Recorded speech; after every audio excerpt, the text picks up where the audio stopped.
The scarlet dress arrived on a Thursday, and Catherine Okafor knew immediately it was a mistake.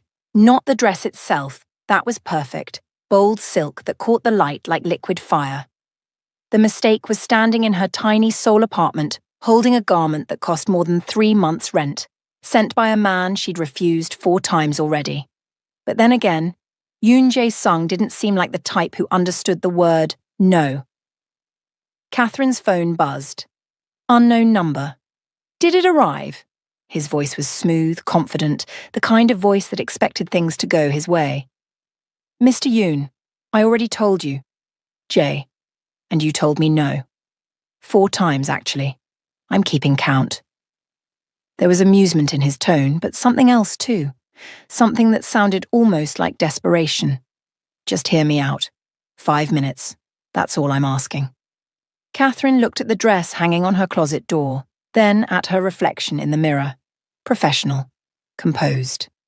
A woman who didn't take handouts from wealthy strangers, no matter how attractive they were, no matter how much $50,000 could change her life. And if you're wondering how a sommelier at Seoul's fanciest restaurant ended up holding a designer dress sent by a man she barely knew, well, hit that subscribe button because this story gets wild. Drop a comment and tell me what you'd do in Catherine's position, and don't forget to like this video. Trust me, you'll want to see how this ends. 3 weeks earlier, Catherine had been having the worst night of her career. The restaurant, Elevation, catered to Seoul's elite. Old money, new money, and everyone pretending to be money. Catherine had learned to read them all. The nervous first daters ordering the second cheapest wine. The businessmen who ordered by price, not taste. The women who knew exactly what they wanted and didn't need her help. Then there was Mr. Hwang, portly, loud, and sitting at the center table with 5 colleagues who hung on his every word. He'd ordered a 2015 Burgundy, tasted it, and immediately declared it cooked, wine terminology, for spoiled. Catherine knew 3 things instantly. 1, the wine was perfect. 2, he was showing off for his table. And 3, he expected her to back down because that's what people like her did for people like him. Sir, I assure you the wine is... Are you questioning my palate? His voice carried across the dining room. Conversations paused. All eyes turned to watch the sommelier get put in her place. Catherine's smile never wavered. Not at all. I'm simply offering you an opportunity to demonstrate it. She returned moments later with 2 glasses, both filled with the same wine, both unlabeled. A blind tasting. If you can identify which is cooked, I'll personally refund your entire table's bill. The table went silent. Mr. Hwang's face reddened, but he was trapped.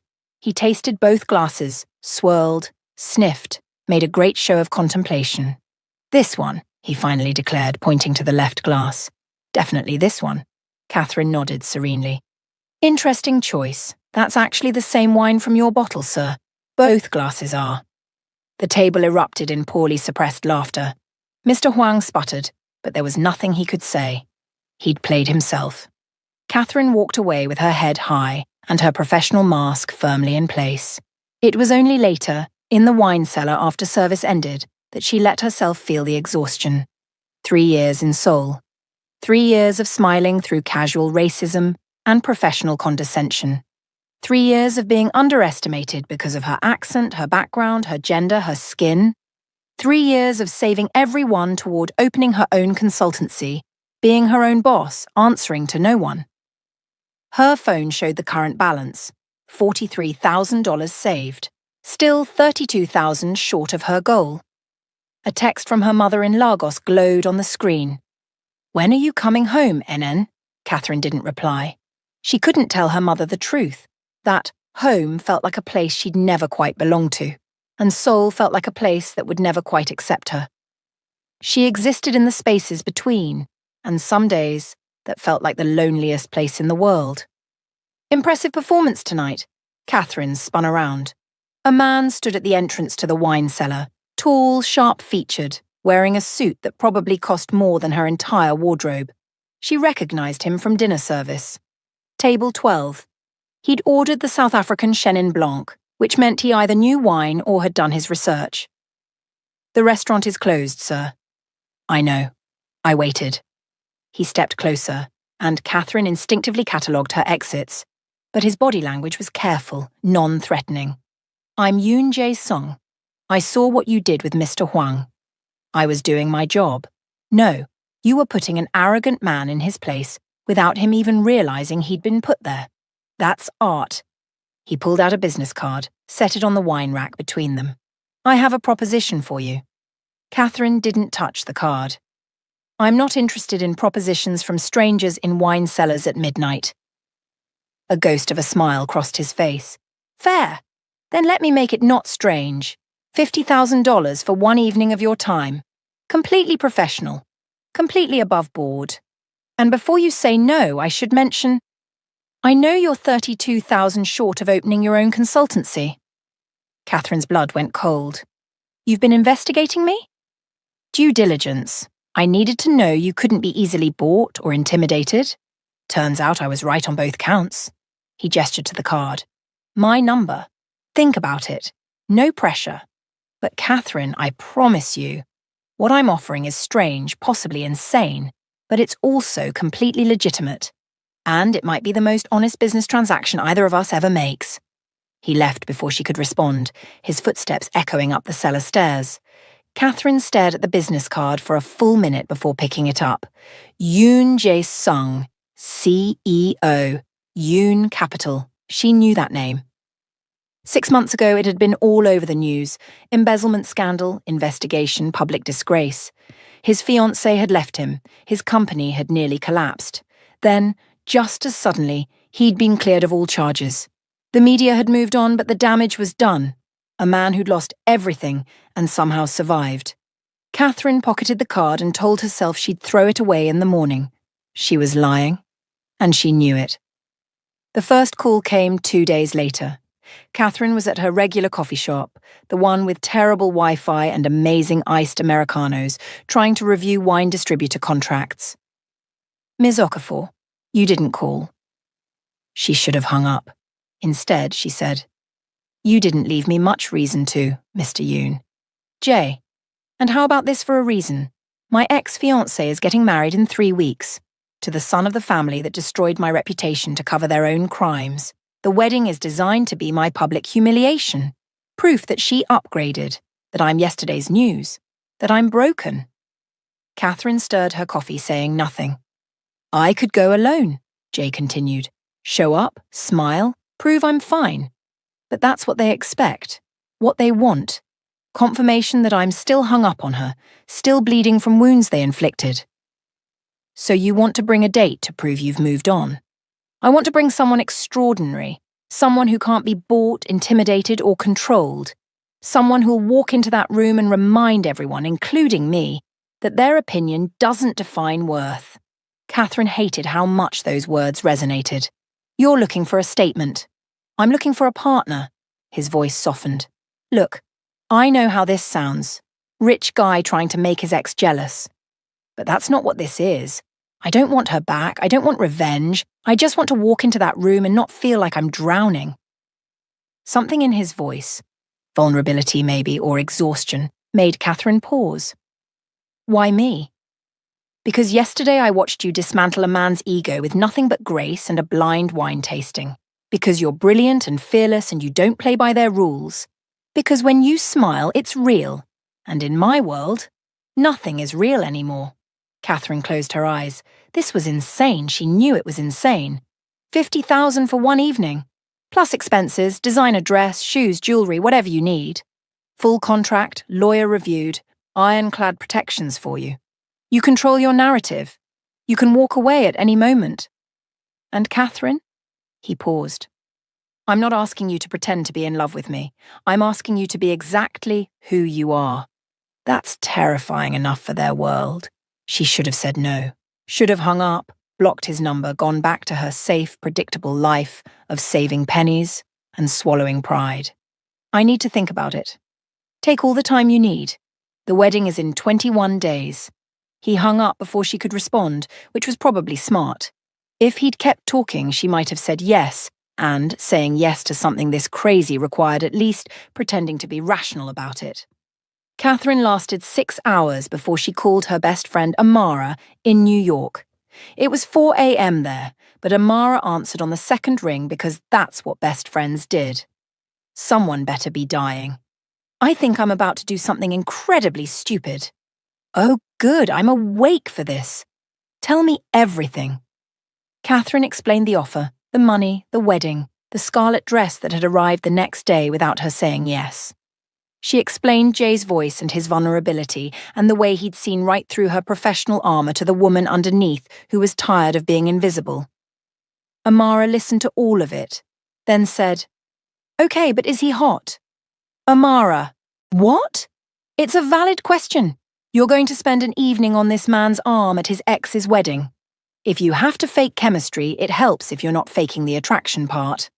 Catherine thought about sharp cheekbones and careful hands and the way Jay had looked at her in the wine cellar like she was a puzzle he wanted to solve. He's aesthetically pleasing. Girl, you're already in trouble, I can hear it in your voice. I haven't even said yes yet, but you're going to. Look, normally I'd tell you to run far and fast from rich men with revenge schemes.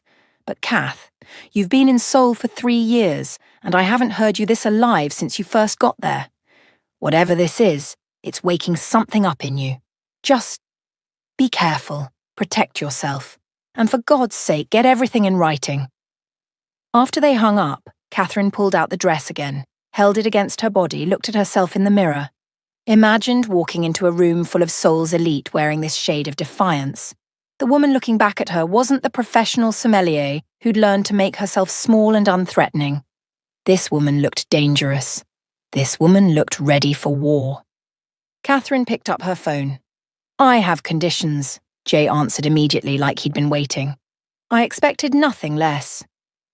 They met the next day at the Seoul Museum of Art, walking through galleries of modern installations while negotiating the strangest contract Catherine had ever considered. 3 practice dates, Catherine said, stopping in front of a sculpture that looked like chaos frozen in metal. If we're supposed to be convincing, we need to build actual chemistry. I won't walk in there cold. Jay nodded. Agreed. What else? Full transparency about who will be at this wedding. I need to know the players, the dynamics, the potential landmines. I'm not walking into an ambush. Done. I'll have my assistant compile dossiers. Catherine turned to face him directly. And I control my own narrative. You don't speak for me. You don't explain me. If someone asks who I am or what I do, I answer. Clear? Crystal. His eyes met hers, dark and intense. Anything else? Yes. Catherine took a breath. I want to know the truth, not the sanitized version you think I want to hear. The real story. Why this wedding matters. Why you need me there. What you're really hoping to accomplish.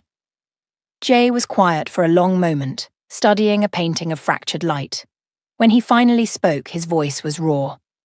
6 months ago, Baek Seo-yeon was wearing my ring and planning our future. Then her family got caught laundering money through my company. Instead of facing consequences, they framed me, made it look like I was the one embezzling.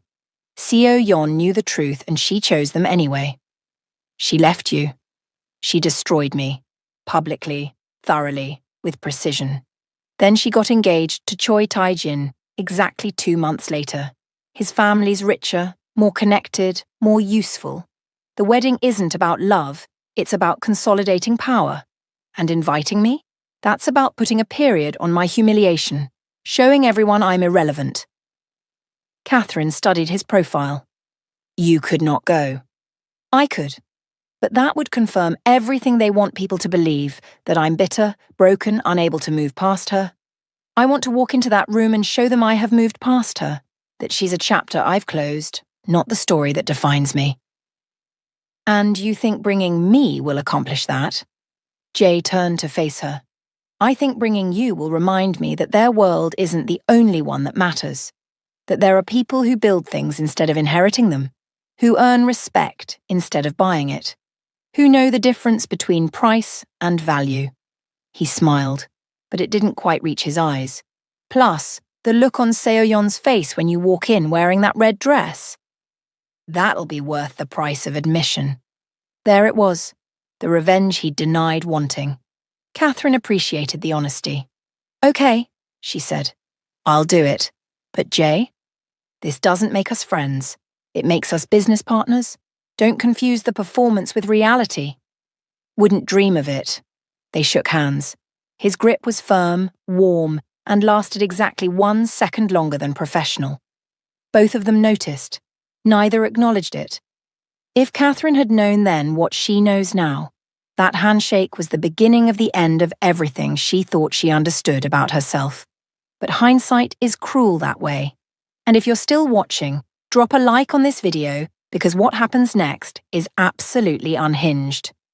The first practice date happened 3 days later at Jay's penthouse. Catherine had expected wealth, but this was something else. Floor-to-ceiling windows overlooking Seoul, furniture that looked like art installations, a kitchen so pristine it had clearly never been used. The whole place felt like a museum, beautiful and cold and utterly lifeless.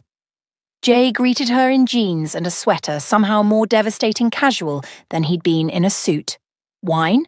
I have a 2019 Stellenbosch Chenin Blanc. I think you'll appreciate. Catherine raised an eyebrow. You remembered. You seemed pleased when I ordered it at the restaurant. I pay attention. He poured 2 glasses and they settled into chairs that probably cost more than her entire apartment. The view was stunning, but Catherine found herself watching Jay instead. The way he held his glass, the tension in his shoulders, the careful way he seemed to be measuring every word before speaking. So, Jay began, we need a cover story. How we met, how long we've been together, the details that make it believable. For the next hour, they invented a relationship. Art gallery in New York 6 months ago. He was acquiring a sculpture. She was consulting on the gallery's wine program. They'd argued about a Rothko, found themselves having coffee to continue the debate, and somehow 3 hours had disappeared. Long distance at first, video calls and texts, then she'd relocated to Seoul 3 months ago. The lies came easily, which should have been a warning. They invented their first real date, a museum, champagne after. Their first fight. She'd called him pretentious about modern art. The moment he'd known he was falling for her, she'd laughed at something no one else found funny and the sound had undone him. We need a song, Catherine said. Couples have songs. God, do we have to? Seo-yeon will ask. She'll test you on details like that. Jay thought about it. Billie Holiday. The very thought of you. It was playing at that fictional gallery. You knew all the words. Catherine felt something shift in her chest. That was her favourite song. The one her father used to play while cooking dinner. The one that meant home even when home felt complicated. How did you... Your social media. You posted about it 8 months ago. Quote, some songs don't just touch your soul, they remember it. He looked almost embarrassed. I told you I did my research.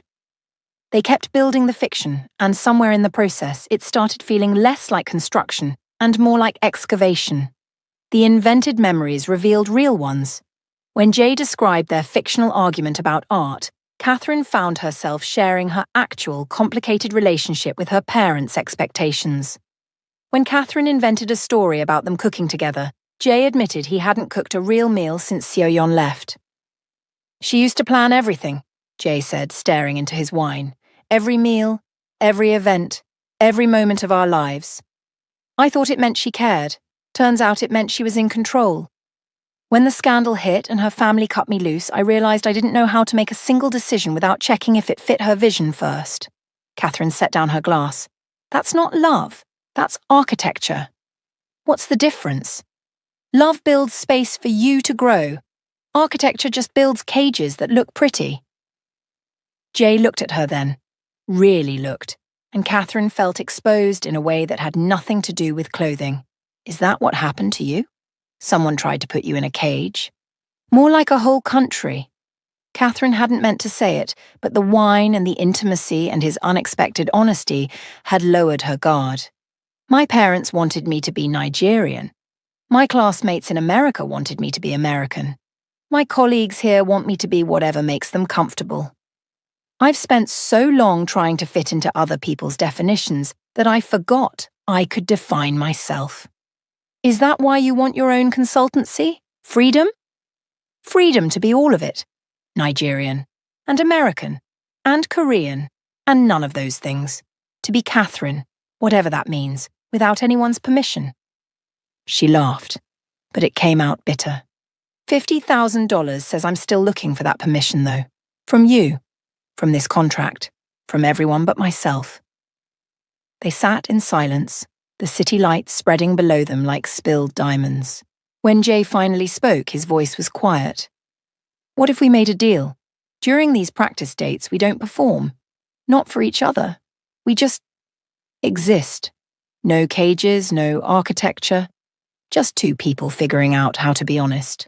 That's a terrible idea. We're supposed to be building a performance. The best performances are rooted in truth. And, Catherine, he turned to face her, I don't think I can spend 3 weeks lying to you and then walk into that wedding and be convincing. I need this to be real, even if it's temporary, even if it ends when the night does. Catherine should have left, should have recognized the danger of manufactured intimacy becoming actual connection. Should have remembered this was business, not friendship, definitely not anything else. Instead, she said, Okay, radical honesty. But Jay, when this ends, and it will end, we don't get to be surprised that it hurts. Deal? Deal. They shook hands again, and this time the contact lasted 3 seconds too long. Both noticed. This time they acknowledged it with awkward laughs and refilled wine glasses and careful repositioning in chairs that suddenly felt too close. Catherine left an hour later with a head full of wine and a chest full of feelings she absolutely could not afford. In the elevator down, she caught her reflection looking flushed and alive and terrified. It's just business, she whispered to herself. Just business. Her reflection didn't look convinced. The second practice date was supposed to be about the dress. Maison Quan was the kind of boutique that didn't advertise because if you had to ask, you couldn't afford it. The designer, Mrs. Quan herself, was an elegant woman in her 60s who looked at Catherine like she was assessing a particularly interesting canvas. Bold, Mrs. Quan said, presenting options. That's what you requested, but I'm seeing safe bold, acceptable bold. You want to make a statement? Let me show you a declaration. The scarlet dress wasn't just red. It was defiance made silk, bias cut to skim every curve, backless in a way that demanded confidence, the kind of garment that didn't whisper elegance so much as announce it with trumpets. Catherine stepped out of the dressing room, and the world went very still. Jay was sitting in one of those uncomfortable designer chairs scrolling through his phone. When he looked up, his expression did something complicated. Surprise, then appreciation, then something that looked almost like fear. That's... He stood up, shoved his hands in his pockets like he didn't trust them. That's not subtle. I'm not here to be subtle. Mrs. Quan smiled knowingly. The dress fits perfectly, but the neckline needs minor adjustment. May I? She approached Catherine, reaching for the strap, but Jay was suddenly there, closer than he'd been all day. I've got it. His fingers brushed Catherine's shoulder, and her breath caught. They were standing too close, eyes meeting in the three-way mirror, the whole boutique watching this moment stretch like taffy. You can adjust it yourself, Jay said quietly, but he didn't move. I know I can. So why am I still standing here? You tell me. The tension was thick enough to cut. Mrs. Quan was pretending to examine fabric samples across the room, and Catherine could feel her heartbeat in her throat. This was supposed to be business, professional, a transaction with clear boundaries and clearer endings. Jay's fingers fixed the strap, the touch lasting exactly 2 seconds longer than necessary. There, perfect. He stepped back, and Catherine could breathe again. We'll take it, Jay told Mrs. Quan, his voice carefully neutral. And Catherine chooses her own jewellery, whatever she wants. Mrs. Quan brought out options, elaborate diamond necklaces, statement pieces that screamed wealth. Catherine rejected them all and chose a simple gold chain with a single pearl. That's it? Jay asked. You could have anything. The dress is the statement, everything else is just noise. Catherine met his eyes in the mirror. I don't need borrowed wealth to feel valuable. Something in Jay's expression cracked open. No, you really don't. They were interrupted by Mrs. Kwan's assistant calling about a photographer across the street. Through the window, Catherine could see someone with a telephoto lens pointed directly at the boutique. Jay's entire demeanor changed, the warmth vanishing, replaced by cold fury. They're already watching. Who? Seoyeon's people, making sure I'm actually bringing someone, documenting it, probably already running background checks on you. He pulled out his phone, jaw tight. I need to make a call, excuse me. He stepped outside and Catherine watched through the window as he had what looked like a very tense conversation. When he came back, his expression was carefully blank. I should have warned you. This isn't just about the wedding. This is about power and control and people who play very dirty games. If you want to back out, I'll understand. I'll still pay you for your time and— Stop! Catherine cut him off. I'm not backing out because someone's taking pictures. I'm not that fragile, Jay, but you need to tell me exactly what I'm walking into. No more partial truths. Everything. So he did. He told her about the evidence he had against Seoyeon's family. Documents, emails, proof of the money laundering they'd blamed him for. About how he could destroy them but chose not to because it would bankrupt the company and hurt innocent employees. About how Seoyeon knew he had this leverage and was daring him to use it, knowing he wouldn't. The wedding is a power play, Jay explained. She's showing me she's untouchable, that she can ruin my life, steal my reputation, marry someone richer, and I can't do anything about it because I'm too ethical to fight back the way they do. Catherine processed this. So bringing me isn't about moving on. It's about showing her you're not broken. Isn't that the same thing? No, moving on means you don't care what she thinks. This means you care very much what she thinks. Jay looked like she'd slapped him. Then he laughed, sharp and bitter. You're right.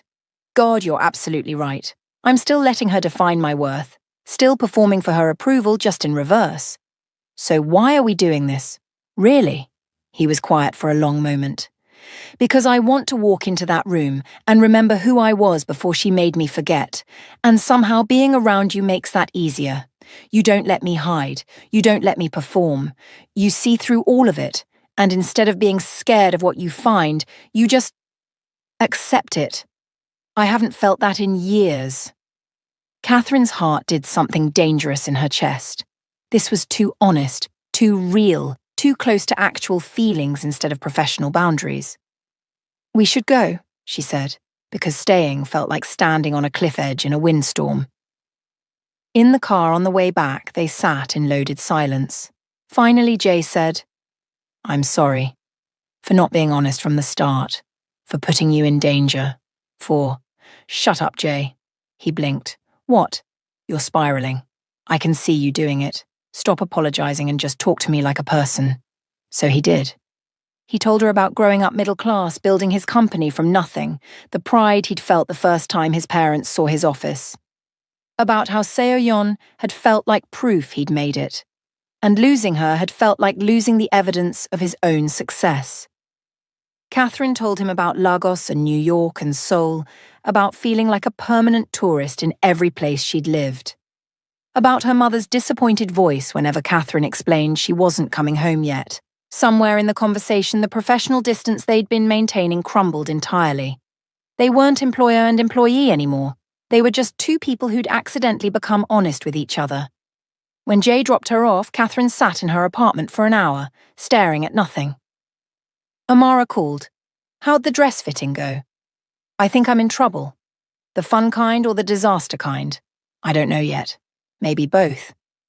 The third practice date was supposed to be the test run, a charity gala where they'd practice being a couple in public. Catherine arrived at the venue separately, maintaining the illusion of independence even as she felt that independence slipping through her fingers. The gala was everything she'd expected. Champagne, designer gowns, conversations that cost more than they revealed. Catherine navigated it all with practiced ease until she saw Jay across the room. He was surrounded by people doing the social dance, but the moment he saw her, everything else seemed to fall away. He crossed to her like a man walking toward oxygen. "You came. Did you think I wouldn't?" "I hoped you would." He offered his arm and she took it, and the room noticed. Conversations paused. Eyes tracked them. Catherine felt the weight of assessment, judgment, curiosity. "They're staring," she murmured. "Let them. You look incredible." The compliment was simple, honest, and it hit her like a physical thing. She wasn't wearing the scarlet dress tonight. That was reserved for the wedding. This was elegant navy, sophisticated, safe. But the way Jay looked at her made her feel like she was wearing fire. They were intercepted almost immediately by Mrs. Park, a society matriarch with a smile like a knife. "Jay Sung, how wonderful to see you. And this is Catherine Okafor." Catherine introduced herself, offering a hand that Mrs. Park took like she was accepting something unclean. "I'm a sommelier and wine consultant." "How exotic." Mrs. Park's tone made it sound like an insult. "Where are you from originally?" Before Catherine could answer, Jay cut in. "Catherine splits her time between Seoul, New York, and Lagos. She's building an international consultancy. She's brilliant." Catherine gently pressed her foot against his. Their signal, he was being too protective, too obvious. She could fight her own battles. "Actually, Mrs. Park, I'm from all of those places and none of them. I don't really believe in originally." "Do you?" Catherine smiled, all politeness over steel. Mrs. Park's expression soured. "How modern of you." Her daughter Minji tried to salvage the conversation. "Your dress is quite bold." Catherine looked pointedly at Minji's beige gown. "Thank you. I prefer making statements to fading into wallpaper." The conversation ended shortly after, and as they walked away, Jay was trying not to laugh. "You're terrifying. You hired me for this. I'm starting to think I should have warned them instead of preparing you." The orchestra started playing and couples moved to the dance floor. Jay hesitated. "Would you like to dance?" "I don't dance." "You said that about socializing too, and you just eviscerated Mrs. Park with a smile." Catherine sighed. "Fine, but I'm terrible at it." She wasn't terrible. Her mother had insisted on lessons, and muscle memory took over as Jay led her into a waltz. They moved together easily, naturally, like they'd been doing this for years instead of weeks. "You lied," Jay said. "You're an excellent dancer." "I hate dancing." "You hate a lot of things you're good at." Catherine thought about that. "Maybe I hate that I was trained to be good at them, to be acceptable, marriageable, a credit to my family." She looked up at him. "Did you know my mother sent me to cotillion? In Lagos, because she wanted me to be able to move in any circle. As if the circles that matter can't be entered by skill alone. The circles that matter shouldn't exist at all." They turned, and Catherine caught sight of their reflection in the ballroom's mirrors. They looked like they belonged together, like a couple who'd been in love for months, not strangers performing a role. And that's when Catherine realized the truth she'd been avoiding. Somewhere between the first refusal and the scarlet dress and the radical honesty pact, this had stopped being a performance. The music shifted, bringing them closer. Jay's hand tightened on her waist, and Catherine's breath caught. They were surrounded by people, but it felt like they were alone. The world narrowed to just them, just this moment, just the space between breaths that felt like falling. "Catherine!" A voice cut through the moment like glass breaking. "Jay Sung!" How unexpected. They pulled apart. Standing there perfect in ice blue silk was Baek Seo-yeon. Next to her, looking bored and possessive, was Choi Tae-jin. Catherine had seen photos, but they didn't capture the cold perfection of Seo-yeon in person. She was beautiful the way a blade is beautiful, sharp, precise, and designed to cut. "Seo-yeon?" Jay's voice was neutral, careful. "Tae-jin." "Catherine, this is Baek. Seo-yeon and Choi Tae-jin." "Seo-yeon, Tae-jin, this is Catherine Okafor." Seo-yeon extended a hand, limp and expecting gratitude. Catherine shook it firmly, equal to equal. "Okafor," Seo-yeon said, drawing out the syllables. "That's Nigerian?" "Yes." "How fascinating. And you're in wine?" The pause before wine was deliberate, dismissive. "Among other things, I consult on art acquisitions as well." Catherine smiled. I prefer building things to inheriting them. It was a direct hit. Seoyeon's smile tightened, and Taejin's expression went cold. How entrepreneurial? Taejin said. The word sounded like an insult in his mouth. Self-made success stories are always so inspiring. Catherine felt Jay tense beside her, but she stepped closer to him, claiming him in a way that was unmistakable. As are strategic marriages, you must be very excited about the wedding. The subtext was clear. Everyone at the table caught it. This wasn't a love match, this was a merger. Seo-yeon's mask slipped for just a moment, showing the fury underneath. We're very happy. I hope we'll see you both there. I'd hate for Jae-sung to miss it. Translation. I want to watch you suffer. Jae's response was immediate. We wouldn't miss it. Seo-yeon looked at Catherine then, really looked, and something like uncertainty crossed her face. She'd expected Jae to show up broken or alone. She hadn't expected this, a woman who couldn't be intimidated, who stood toe-to-toe with her without flinching. How sweet, Seo-yeon finally said. Bringing a date. It's good to see you've moved on. The implication was clear. He hadn't really moved on. This was performance, compensation, proof of wound rather than healing. Catherine felt something shift in her chest.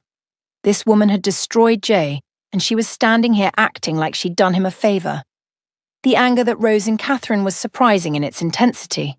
She looked up at Jae with what she hoped looked like adoration. We have, haven't we? Jae's eyes met hers, and something passed between them. Understanding, solidarity, and something else that felt dangerously real. Completely. He kissed her forehead, gentle and sweet and completely unplanned. It wasn't in their contract. They hadn't discussed it. But it felt natural, necessary, and Catherine found herself leaning into it instead of pulling away. When she looked back at Seo-yeon, the other woman's composure had cracked, just slightly. Score 1 for the wine consultant. After Seo-yeon and Taejin left, Catherine stepped back from Jae, suddenly aware of how close they'd been standing. The forehead kiss wasn't approved. I know, I'm sorry, it felt necessary, I know. Catherine looked away. Just ask next time. There won't be a next time. After the wedding, I know. After the wedding, this ends. She forced brightness into her voice. But that was good. Convincing. She definitely bought it. Jae was quiet for a moment. Yeah, convincing. They stayed at the gala for another hour, playing their parts perfectly. But something had shifted. The performance felt less like acting and more like prophecy, showing them a future they couldn't actually have. In the car afterward, silence stretched between them like a third passenger. That was... Jae started. A test run. We passed. Catherine stared out the window. The wedding is in 1 week. We should probably not see each other until then. Let the tension build. Make it more authentic. It was a lie and they both knew it. She needed space. Needed to remember this was business, not romance. Needed to stop looking at Jae like he was anything other than a client with a really generous contract. Catherine. Don't. She cut him off. Whatever you're about to say, don't. We have 1 week. After that, we're done. Let's not complicate it. He dropped her off without another word. Catherine made it all the way to her apartment, all the way to her bedroom, all the way to sitting on her bed before she admitted the truth. She was in love with Yoon Jae-sung, and it was the stupidest thing she'd ever done. And if you've made it this far, hit that subscribe button because this story is about to get absolutely devastating. Drop a comment telling me whose side you're on, Team Catherine or Team Jae, and don't forget to like this video. 3 days before the wedding, Catherine's world imploded. Her manager at Elevation called her into the office with an expression Catherine couldn't read. Professional concern mixed with something like pity. Catherine, we've received a complaint. An anonymous tip suggesting you're engaging in escort services with wealthy clients.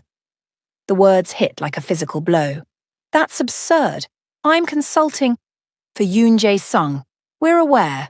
The tip was very specific, mentioned him by name, mentioned large sums of money, mentioned the wedding. Her manager looked genuinely apologetic.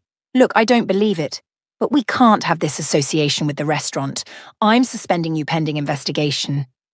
Catherine felt the world tilt. You're suspending me based on an anonymous accusation? I don't have a choice. If this were to become public, it won't become public because it's not true.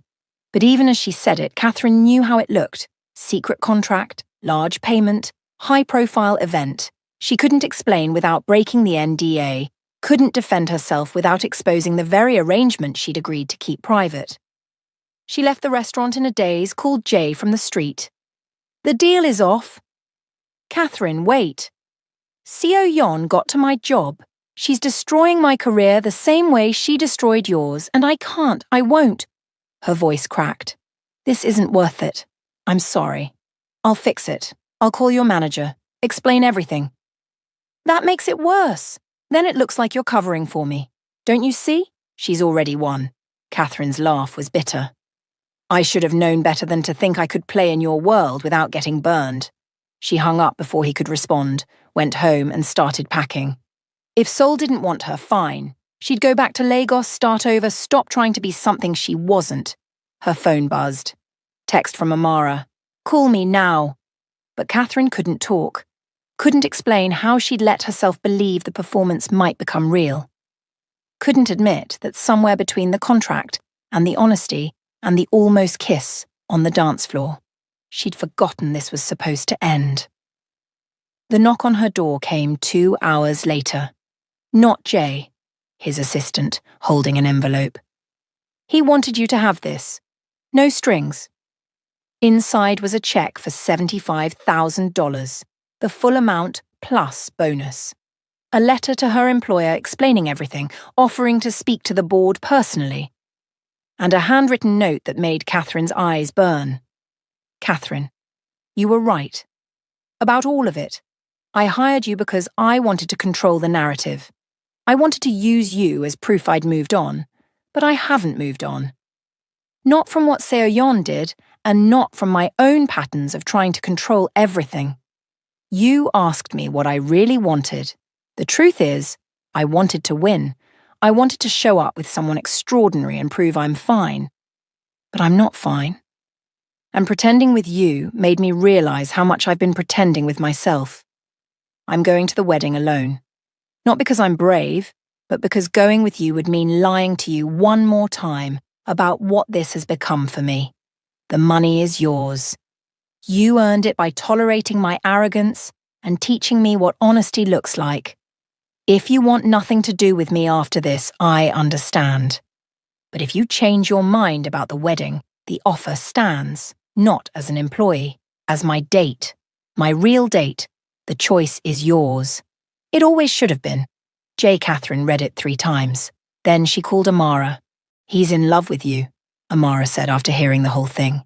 You know that, right? It doesn't matter. This was always going to end. Why? Why does it have to end?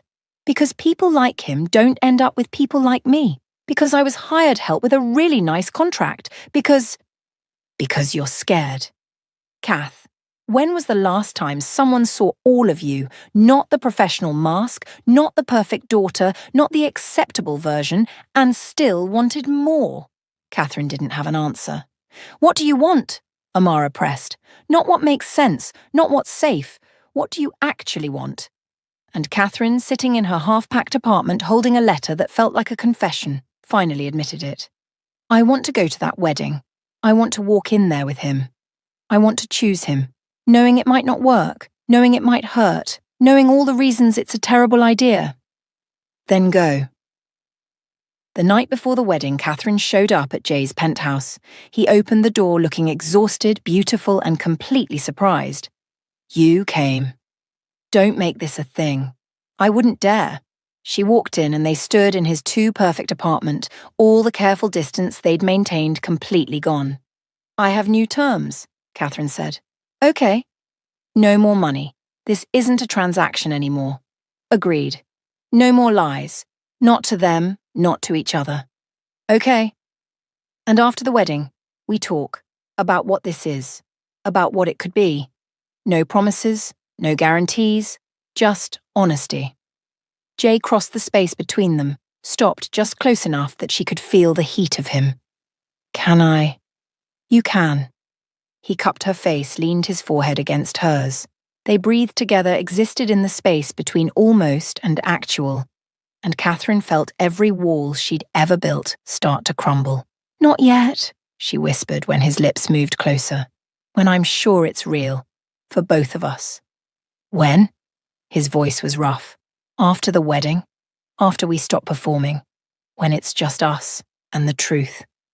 He stepped back and Catherine could breathe again. "I'll pick you up at 6. I'll be ready." She turned to leave, then paused. "Jay, wear the navy suit. It brings out your eyes."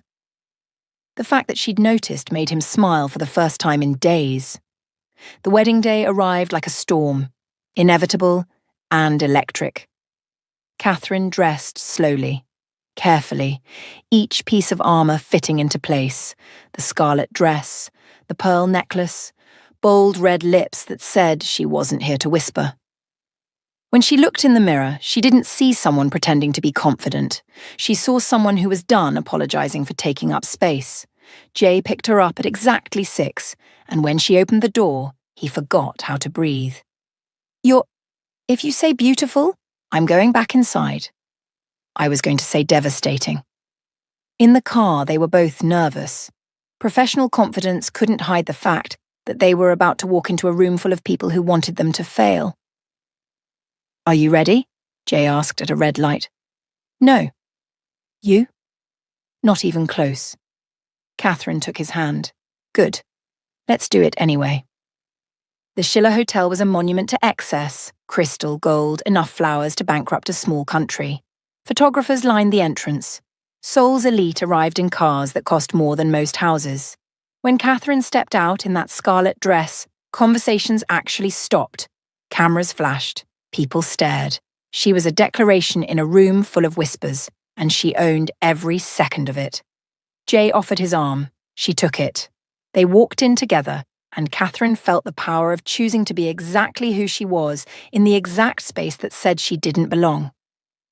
The ceremony was cold, perfect, and utterly loveless. Seo-yeon and Tae-jin said their vows like reading contracts. The kiss was performance. The applause was obligation. But when the toasts began, an awkward silence filled the room because no one actually wanted to celebrate this merger. Catherine did something that wasn't in any script. She stood up. The room went silent, all eyes on the woman in scarlet who'd already broken every rule just by existing there. And Catherine, looking directly at Seo-yeon, spoke the truth that this whole charade had been avoiding. "I don't know the bride and groom well, but I can speak to love itself.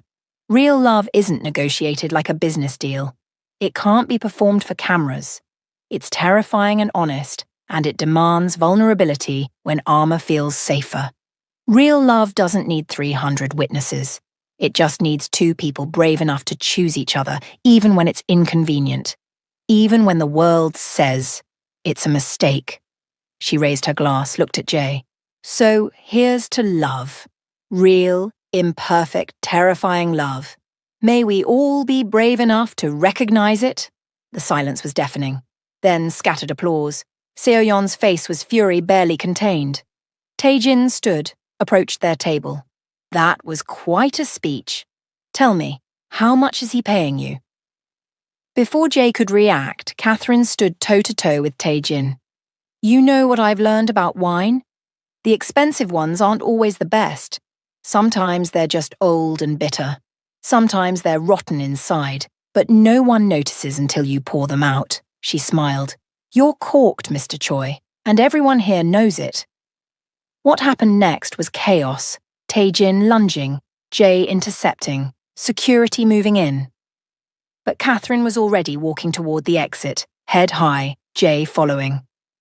They didn't run. They left with dignity, together, while cameras flashed and Seoul's elite whispered. In the car, speeding away, they started laughing. The kind of laughter that's half hysteria, half relief, entirely honest. "I'm in love with you," Jay said, because apparently near violence makes people confess things. "I know it's too soon and too complicated, and this might not work, but I'm in love with you." Catherine told him to pull over. By the Han River, with city lights reflecting on water, she kissed him, desperate and real, and worth every risk she'd taken to get here. "This is crazy," she said between kisses. "Completely. We're going to crash and burn." "Probably."